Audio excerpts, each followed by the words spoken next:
देखिए, तो point of the inflection का सिंपल सा मतलब है कि आपके ग्राफ का चेंज होना चाहिए, कॉन्केविटी चेंज होना चाहिए, ठीक है।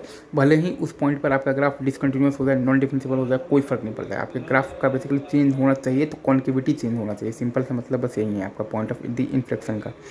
तो पहले वाले केस में वो आपका basically to downward to upward हो रहा है, दूसरे वाले में भी डाउनवर्ड टू अपवर्ड हो रहा है, भले ही आपका ग्राफ जो है वो आपका नॉन डिफरेंशिएबल है due to this shaft turn. और तीसरे वाले में भी आपका बेसिकली जो कॉन्केविटी है वो अपवर्ड से डाउनवर्ड हो रहा है, तो है वहाँ पर पॉइंट ऑफ द इन्फ्लेक्शन। भले ही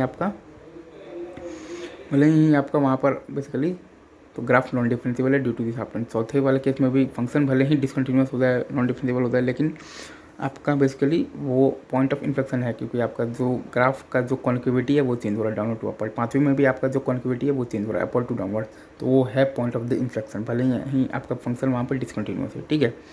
ऐसे ही अगर हम लोग ध्यान दें तो अगर ग्राफ आपको डिफरेंशिएबल दे रखा है ना, तब हम लोग सिंपली देख लेंगे मतलब कि एफ डबल एफ एक्स का साइन देख लेंगे। अगर एफ डबल एफ एक्स का साइन चेंज हो रहा होगा उस पॉइंट के बाद, मतलब कि वो पॉइंट है आपका पॉइंट ऑफ इन्फ्लेक्शन। और अगर एफ डबल एफ एक्स का साइन चेंज नहीं हो रहा होगा उस पॉइंट के बाद, मतलब कि वो पॉइंट आपका पॉइंट ऑफ इन्फ्लेक्शन नहीं है, एज सिंपल एज दैट।